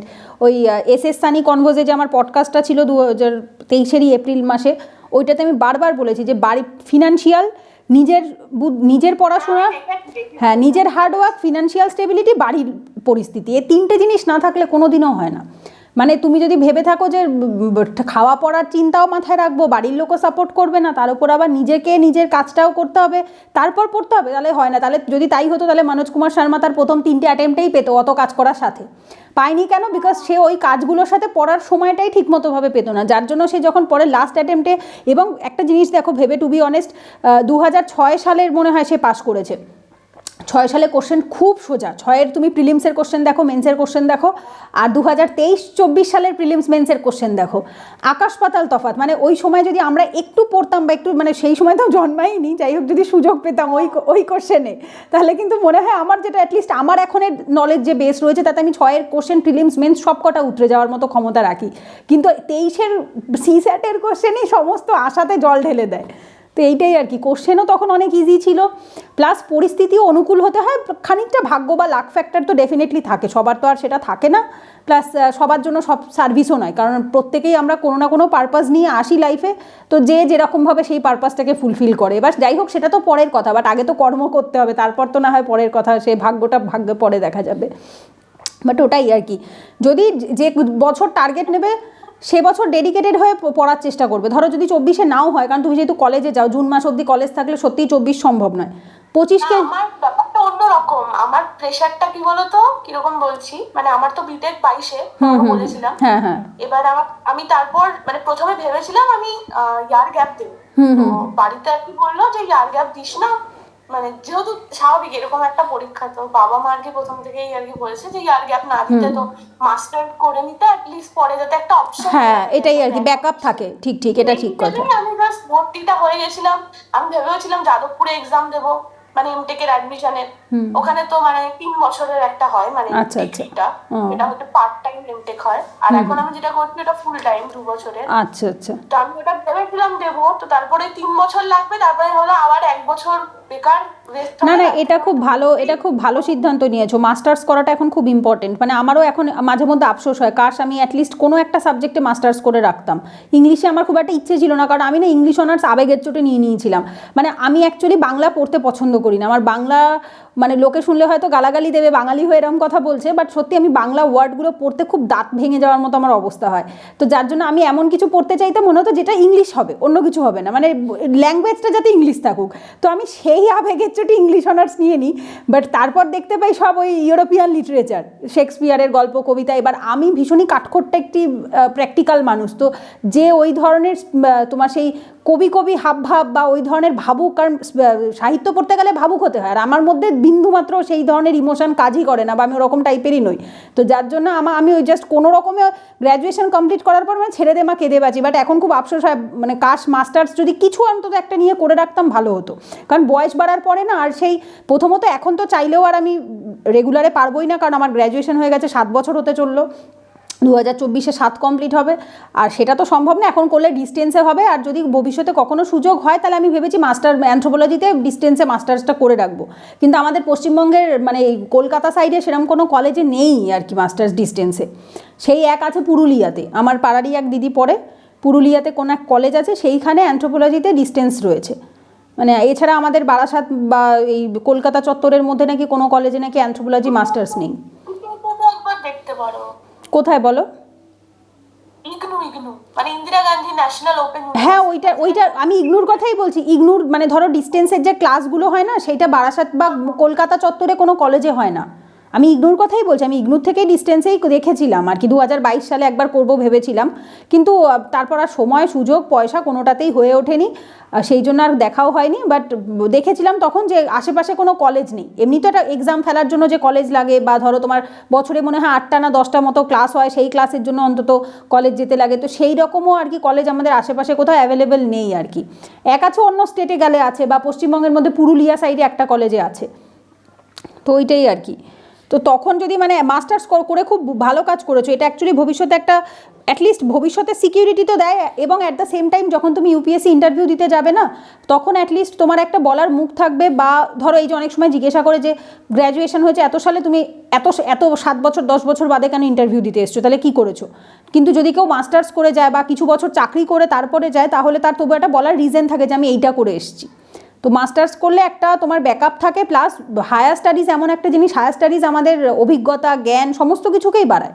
তুমি যত পড়বে আমি দেখেছি মানে এই মানে গ্র্যাজুয়েশনের টাইমের পরে মাস্টার্সে এসে আমার মনে হচ্ছে অনেক বেশি মানে পেশেন্স বেড়েছে। অবশ্যই, হ্যাঁ, চেঞ্জেস তো স্বাভাবিক আসবে। বয়স বাড়লে পরে একটা আমাদের মানুষ চেনার ক্ষমতা বাড়ে। ইউপিএসসি শুধুমাত্র যে একটা পড়াশোনা বা চাকরি তা নয়, এটা একটা বিশাল বড় রেসপন্সিবল একটা পদ। মানে এই আইএস আইপিএস একটা ভীষণ দায়িত্বপূর্ণ একটা পদ, এবং এই দায়িত্ব নেওয়ার জন্য একটা বয়স থাকাটাও খুব ইম্পর্টেন্ট, এক্সপিরিয়েন্স থাকাটা ইম্পর্টেন্ট, এবং যেটা হায়ার স্টাডিজের সাথে আসে। তো এটা খুব ভালো সিদ্ধান্ত নিয়েছো যে ইয়ার লস না দিয়ে 2 বছরের একটা মাস্টার্স করেছো, ঠিক আছে, কোনো অসুবিধা নেই। বাবা মা তো আর তোমাকে এখনই তাড়া দিচ্ছে না যে এই মুহূর্তেই পেতে হবে। তো 24-এ কমপ্লিট হওয়ার পরে চেষ্টা করবে একটা বছর মা বাবার থেকে সময় চেয়ে যে আমাকে একটু ডেডিকেটেডলি পড়তে দাও, যে আমি 24-এ। আমার যেটা বলছি, আমার প্রবলেমটা কি হচ্ছে বলতো, মানে এটা বাড়িতে বলেছি, এবার আসলে এই মুহূর্তে এভাবে ছাড়তে পারছি না। ব্যাপারটা যে আমি যে মাস্টার্সটা করছি, আমার মানে থিওরি পেপার সমস্ত কমপ্লিট হয়ে গেছে, কারণ 3rd সেম অবধি পরীক্ষা হয়ে গেছে, এবার জাস্ট একটাই সেমিস্টার বাকি। এবার এখানে জাস্ট ওই প্রজেক্ট আর ওই রিসার্চ পেপার পাবলিশ করতে হয় আমাদের কলেজে, ম্যান্ডেটরি। তো এবার ওইটারই কাজ করছি, কিন্তু এবার তার সাথে হচ্ছে আমাদের কলেজে আর কি মানে এমটেকের টাইমে একটা না টিএশিপ টাইপের করতে হয়, মানে ইন্টার্নশিপ টাইপের করতে হয় টিচিং এ।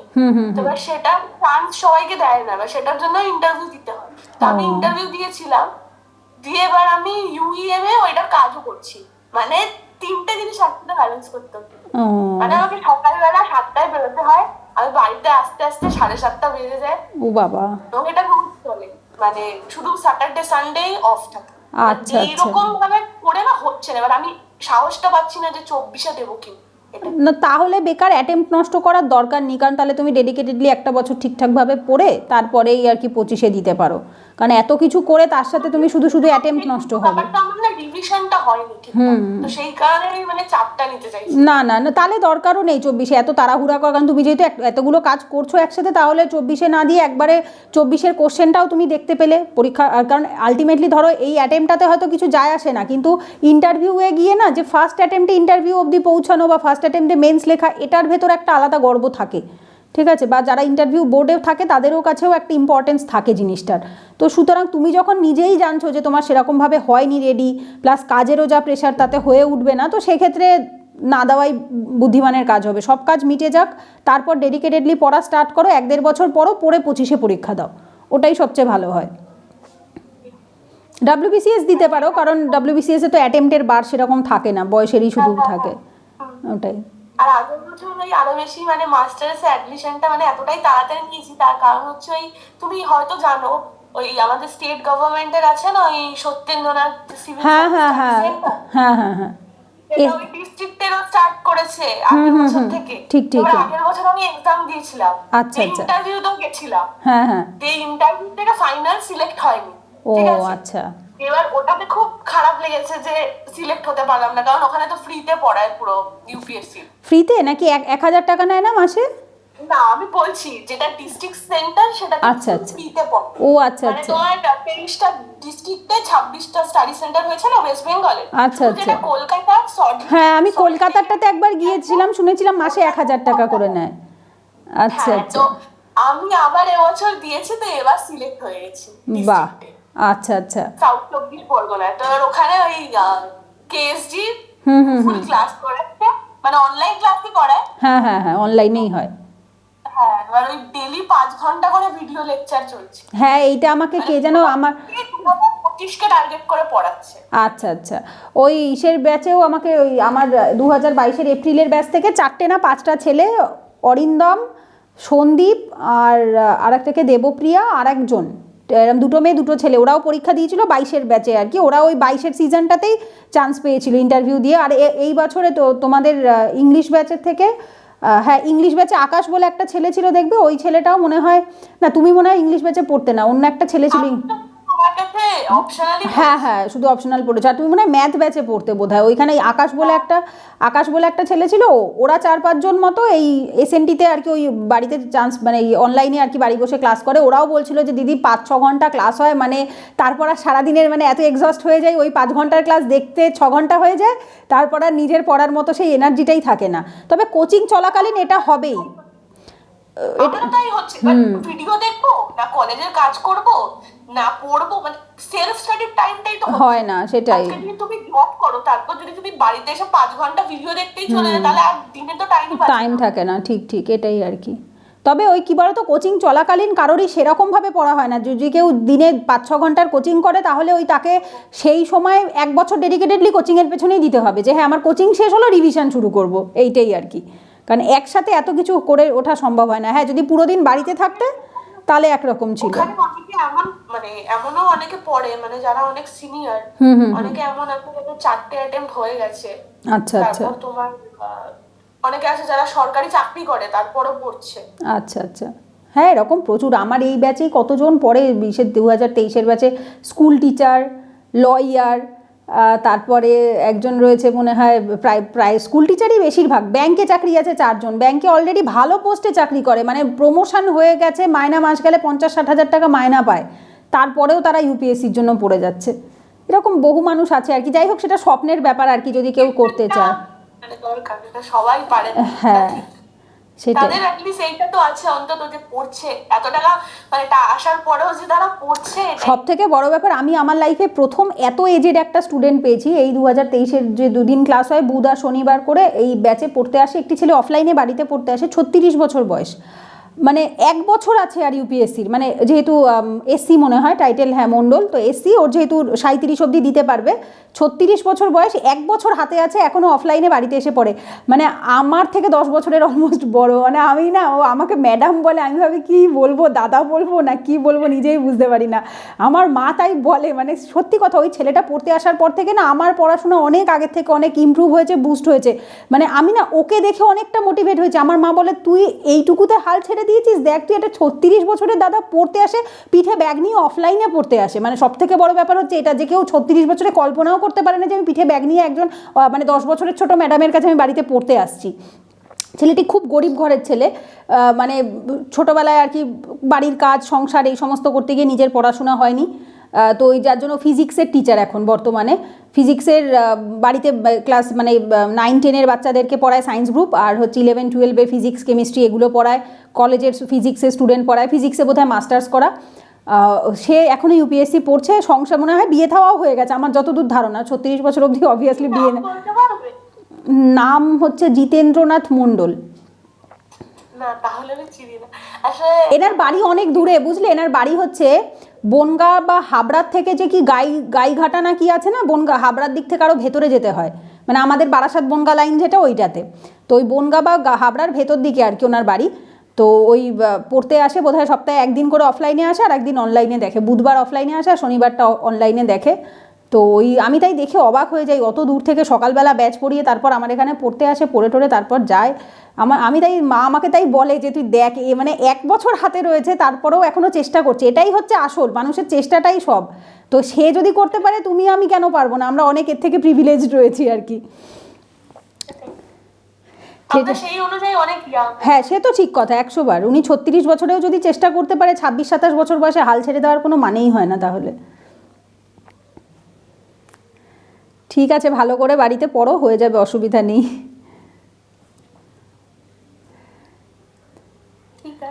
ঠিক আছে, তাহলে কালকের ক্লাসে দেখা হচ্ছে। আর আমাকে, হ্যাঁ তুমি ওই গ্রুপে একটুখানি কোশ্চেনগুলো পাঠিয়ে রেখো, তাহলে ওই 16, 17, 18 ওই কোশ্চেনগুলো একটু পাঠিয়ে রেখো। ঠিক, হ্যাঁ ঠিক আছে, গুড নাইট। হ্যাঁ হ্যাঁ, গুড নাইট।